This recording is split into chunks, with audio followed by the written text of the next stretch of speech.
और अब बात करते हैं कांग्रेस अध्यक्ष के उस नसीहत की जो मौजूदा दौर में करीब करीब हर राजनीतिक दल के लिए बेहद जरूरी है। दरअसल बीते कुछ सालों में देश में गारंटी की राजनीति का काफी ट्रेंड रहा है। कर्नाटक और हिमाचल प्रदेश जैसे राज्यों में कांग्रेस को इसका जबरदस्त फायदा भी मिला है, लेकिन जब बात उन गारंटियों को पूरा करने की आती है तो फंड की समस्या होने भी लाजमी है। ऐसे में अब जब कर्नाटक में एक गारंटी के रिव्यू की बात सामने आई है तो खड़गे ने deputy CM DK Shivakumar को नसीहत दे डाली है और अब बीजेपी इस मुद्दे को लेकर कांग्रेस पर निशाना साधती हुई नजर आ रही है। जानकारों का कहना है कि अगर कांग्रेस पांचों गारंटी पूरा करती है तो इससे कर्नाटक सरकार का राजस्व घाटा 60,000 करोड़ से बढ़कर 1,14,000 करोड़ रुपए हो जाएगा, जो राज्य के कुल बजट का लगभग 21.5% है। कर्नाटक पर अभी लगभग 5 लाख करोड़ रुपए का पहले से कर्ज है। ऐसे में पांचों गारंटी लागू करने से भार और बढ़ सकता है।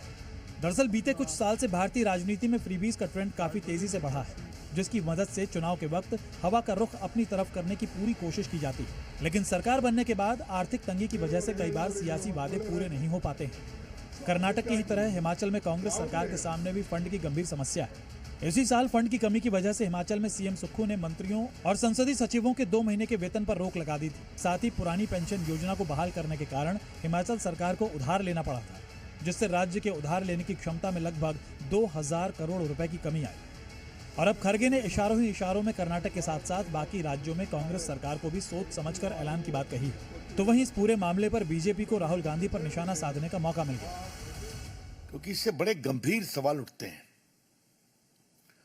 भारत की राजनीति में एक नया शब्द माननीय राहुल गांधी जी ने लाया है, खट खटाखट।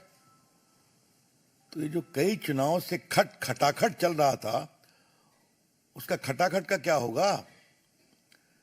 क्योंकि राहुल गांधी तो घोषणा करने में माहिर हैं, घोषणा करके चले आते हैं। बहरहाल इस पूरे मुद्दे पर कर्नाटक से दिल्ली तक सियासी पारा हाई, लेकिन सबसे बड़ा सवाल है कि क्या पार्टियां अपने सियासी फायदे के लिए जनता से झूठे वादे करती हैं? ब्यूरो रिपोर्ट, जी मीडिया। जानकारों का कहना है कि अगर कांग्रेस पांचों गारंटी पूरा करती है तो इससे कर्नाटक सरकार का राजस्व घाटा 60,000 करोड़ से बढ़कर 1,14,000 करोड़ रुपए हो जाएगा, जो राज्य के कुल बजट का लगभग 21.5% है। कर्नाटक पर अभी लगभग 5 लाख करोड़ रुपए का पहले से कर्ज है।